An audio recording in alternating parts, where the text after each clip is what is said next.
Yo, what's up guys? Welcome back to Best Indo Tech YouTube channel bareng sama gue Daniel dan Ada gue Malvin. Dan kali ini Realme itu nge-launching produk baru, tapi bukan HP karena yang di-launching adalah Ada tablet dan juga ada Realme Watch 3 terbaru. smartwatch-nya. Ini adalah Realme Pad Mini, tablet pertamanya Realme di Indonesia. Dan kita udah cobain ya, selama beberapa seminggu lah kurang lebih. Dan kita pengen share reviewnya ke kalian semua. Jadi, langsung aja Kita masuk ke videonya.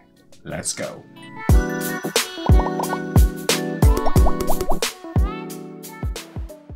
Oke, kita bahas dari si Realme Pad Mini, tablet yang bisa dibilang sebenarnya ini bukan tablet pertamanya Realme ya di dunia ya. Ada beberapa ini tablet lagi yang udah Realme rilis sebelumnya, tapi memang nggak dirilis di Indonesia. Seperti ada Realme Pad dan juga Realme Pad X.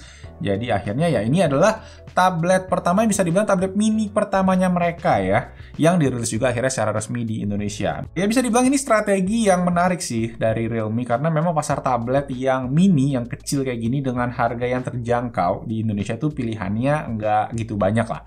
So buat kalian yang emang lagi nyari tablet kecil buat sehari-hari, ini bisa jadi pilihan yang patut kalian considerin. Fiturnya apa aja? Yuk kita cekin. So, Realme Pad Mini ini pakai ukuran layarnya 8,7 inci, resolusinya itu WXGA+, itu 1340 x 800 ya, kalau bisa dibilang itu 720p, HD doang lah. Panelnya IPS. Jadi secara angka emang resolusinya nggak yang gede banget, tetapi pas dipakai sih menurut gua ini masih enak-enak aja. Mungkin karena ukuran layarnya juga kecil. Tingkat ketajaman masih oke, kalau dilihat mata sampai dalam banget tuh pixelnya masih nggak gitu kelihatan lah. Cuma yang gua notice adalah warna dari layarnya ini tuh kayak nggak terlalu vibrant gitu ya, kontrasnya agak sedikit kurang. Cuma memang dari segi entertainment ini cukup ketolong sama speakernya yang stereo dan suaranya juga enak. So ya plus minusnya ada di sana. Jadi buat konsumsi konten multimedia terutama ya, tablet ini menurut gua bakalan asik-asik aja. Secara ukuran tablet ini juga masuk dalam kategori yang compact ya, yang kecil satu tangan dipegang itu masih enak dan bobotnya juga tergolong oke di 372 gram. Buat tablet sih itu masih oke ya. Kalau HP itu di atas 200 gram itu udah berat sebenarnya. Jadi buat dipakai sambil baca-baca webtoon ya, sekarang lagi ngetren ya, itu juga masih enak lah dipegang gitu, masih pas banget rasanya. Nah, tablet ini juga ketebalannya itu di 7,6 mm dan klaimnya Realme ini tuh adalah tablet tertipis di kelas harganya. Kelas harganya berapa? Nanti kita bahas sekalian di bagian akhir. Nah, secara performance nih, kita bahas dulu. Ini bisa dibilang tablet yang powernya cukup untuk basic-basic task lah. Ya, ada sedikit gaming juga masih oke. Bukan tablet yang powerful banget buat power user. Ya, basic dalam arti buat nonton YouTube, browsing sosial media, atau mungkin buat yang mau pakai ini buat alat kasir atau POS, itu juga harusnya oke. Tapi buat ngedit-ngedit foto, ngedit-ngedit video, ini kurang cocok di sini.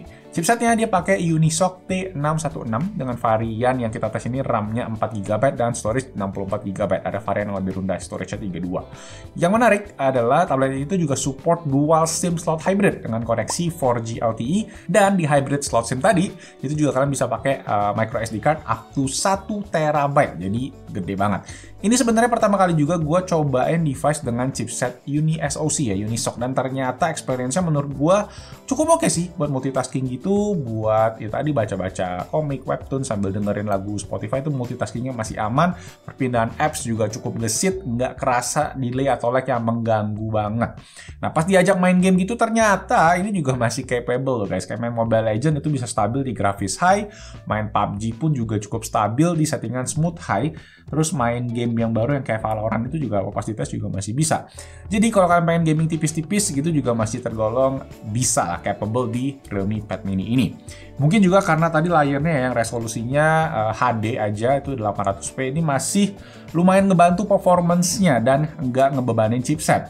Dan baterainya juga nih, baterainya awet banget di kapasitasnya. Ini 6400 mAh, itu bisa tahan 8-9 jam screen on time dalam pengetesan kita. Tapi ngecasnya sayangnya cuma di 18 watt aja yang bisa ngecas 10-90% dalam waktu 1 jam 44 menit. Ya masih termasuk oke lah dalam kategori yang acceptable, nggak nyampe 2 jam mengingat ukuran baterainya yang gede tadi. So, kita lanjut sekarang ke bagian kamera, di mana ada dua buah kamera depan dan belakang satu-satu ya. Di mana kamera belakang ini 8 megapiksel, ada tulisannya, dan kamera selfie-nya ini di atas sini tuh 5 megapiksel. Buat jepret-jepret gambar ya masih bisa lah ya, cukup memadahi. Shutternya kayak cepet, kayak nggak ada gambarnya ketika kita jepret gitu, sampai kadang udah langsung keluar hasilnya aja. Jadi ya tergolong masih oke, masih bisa dipakai. Tapi mungkin kalau yang buat student, kalau papan tulisnya agak jauh terus difoto, ini detailnya mungkin akan kurang dapet ya, masih agak deket kayak gitu fotonya. Sayangnya juga ini nggak ada fitur scan dokumen di aplikasi kamera bawaannya, jadi kalian harus pakai aplikasi pihak ketiga kayak gitu. Cuma juga kalau kalian mau pakai video call, pakai Zoom meeting, ini masih aman banget sih. Kamera depannya juga masih oke buat kayak video call gitu. Dan software sekarang ya, tablet ini pakai Realme UI for Pad. Jadi yang Realme UI tapi ya buat tabletnya gitu, dengan beberapa fitur tambahan. Kayak misalnya ada multi window. Jadi kalau kalian buka aplikasi ini ada logo 2 garis bulat gitu, yang mana bisa kalian buka multitasking aplikasi, bisa kalian atur atas bawahnya. Sama satu lagi adalah integrasi dengan Google Keep Space. Nah ini yang gua suka karena ya gua udah punya anak, dan gua rasa ini bakal kepake banget buat kita mengontrol, memonitoring lah konten-konten internet buat si anak biar lebih ya dipantau gitu kan. Gua pengen kasih coba nanti buat si Zio, cuma mungkin Zio masih kecil, umur 2 tahunan, nanti mungkin agak gedean baru ini bisa kepake. Nah untuk fitur keamanannya cuma ada face unlock untuk biometrics ya, sisanya password, PIN dan lain-lainnya, nggak ada fingerprint di sini. Face unlocknya juga oke, cepet, dan bisa vertikal horizontal, jadi aman-aman aja. Oke, sekarang beberapa hal yang perlu dicatat soal tablet ini adalah, pertama menurut gua build quality-nya, terutama di finishing ya, di lobang-lobang yang ada, lobang USB Type-C-nya, dan juga si lobang headphone jack 3,5 mm yang posisinya agak aneh gitu, nggak center kelihatan kali ya. Ya, jadi agak ke bawah gitu ya, jadi dia nyentuh ke ujung frame-nya gitu. Ya sedikit ngeganggu kalau buat gua, cuma ya mungkin gua juga agak picky ya. Mungkin ini karena construction-nya emang udah di situ ya, nyambung sama internalnya. So ya itu sih, sisanya nggak ada komplain-komplain banget. Menurut gua tablet ini udah didesain secara bener untuk fungsinya yang basic-basic aja. Cuma ya gini, sama satu lagi gua tuh suka bingung atas bawahnya. Kadang-kadang kepegang kebalik gitu. Nah, bisa bener ini. Jadi kesimpulannya, buat tablet Android di segmen harga di bawah 3 juta sih secara value menurut gue ini udah oke sih. Cuma memang balik lagi, intended use-nya ini yang harus yang basic-basic. Buat anak-anak kecil atau yang baru sekolah, ini bakalan oke. Buat jadi kasir, jadi POS, ini juga bakalan oke. Dan buat kalian yang mungkin pengen punya tablet pendamping ya, multimedia device, ini pun juga bisa jadi pilihan yang oke banget. So, yes itu tadi buat Realme Pad Mini. Sekarang gua operin ke Daniel dulu buat Realme Watch 3. Oke, thank you Ko Malvin. Lanjut lagi ke Realme Watch 3 yang improvementnya itu berasa banget dari layar yang semakin besar, desainnya berubah, dan ada satu fitur menarik yang baru dimasukin Realme ke smartwatch-nya ini. Tapi pertama gue mau bahas dari bagian layarnya dulu, yang sekarang itu jauh lebih gede ketimbang Realme Watch 2, dimana dulu itu layarnya 1,4 inci, sekarang jadi 1,8 inci. Bahkan lebih gede ya ketimbang sama Realme Watch 2 Pro. Jadi bagian bezelnya yang dulu itu ada tebel di atas dan di bawah, sekarang itu jadi jauh lebih tipis. Panel yang digunakan masih sama, yaitu TFT dengan peak brightness di 500 nits. Jadi digunakan sehari-hari itu warnanya pas kita lihat pop, dan tingkat kecerahannya juga pas saat digunakan outdoor. Jamnya juga responsif pas gue swipe atau gue scroll, cuman notes dari gue adalah fitur rise to wake-nya yang tidak seresponsif pas kita touch. Jadi pas kita naikin, dia ada lag sedikit. Nah, desain bodinya sekarang berubah menjadi mengkotak dengan bahan metallic frame. Ini elegan sih ya dilihatnya, dan tetap nyaman pas gua gunakan. Plus strap bawaannya juga lentur dan udah quick release juga, jadi kita bisa custom dengan strap 22 mm yang lain. Nah, buat baterainya sendiri ini awet banget ya. Di pengujian gue itu sehari cuma habis 13%, dengan sensor continuous monitoring itu menyala semua, dan brightness itu gue set di 40%. Jadi sekali cas penuh sampai ke let's say 10% itu bisa tahan semingguan. Mantap ya. Dan ngecasnya sendiri itu lumayan cepat, butuh sekitar 1 jam 10 menit dari 10% sampai full.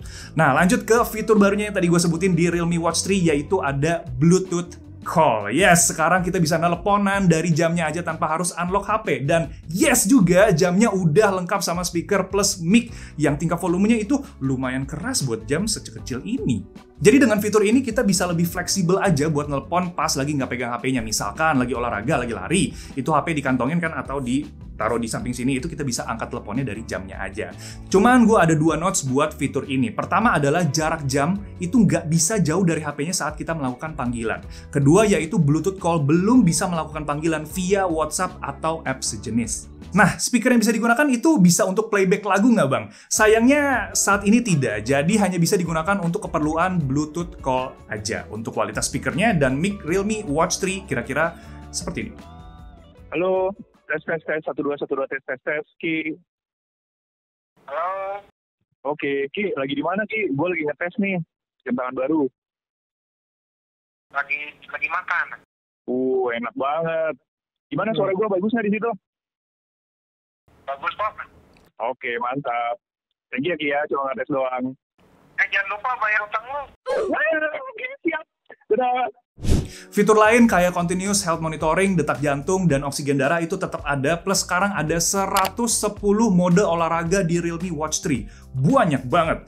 Jamnya juga udah bersertifikasi IP68, jadi kita bisa gunakan untuk aktivitas olahraga air seperti rafting atau surfing, cuman memang nggak disarankan ya untuk kalian berenang atau diving. Dan sayangnya Realme Watch 3 belum punya dedicated GPS sensor, jadi untuk merekord track lari gitu, GPS-nya menggunakan HP yang terhubung, harus kita bawa terus. Nah, semua fitur ini bisa kita atur dari aplikasi yang namanya Realme Link. Kayak gonta-ganti watch face, atur mode olahraga, dan aktifin fitur dial yang tadi, itu bisa diatur dari aplikasinya aja. Plus kita bisa cek exercise record, lengkap sama track larinya semua. So, secara overall Realme Watch 3 berasa makin dewasa ya. Dari looks-nya yang sekarang berubah menjadi lebih elegan, bezel layar sekarang udah nggak tebel atas bawah lagi, jadi lebih tipis, dan fiturnya juga bertambah dengan Bluetooth call dan mode olahraga yang semakin banyak. Plus baterainya juga awet banget ya, bahkan bisa tahan sampai semingguan, itu mantap. Yang gue sayangkan adalah responsivitas tadi, si Rise to Wake-nya yang belum maksimal dan gak ada dedicated GPS untuk tracking jarak lari.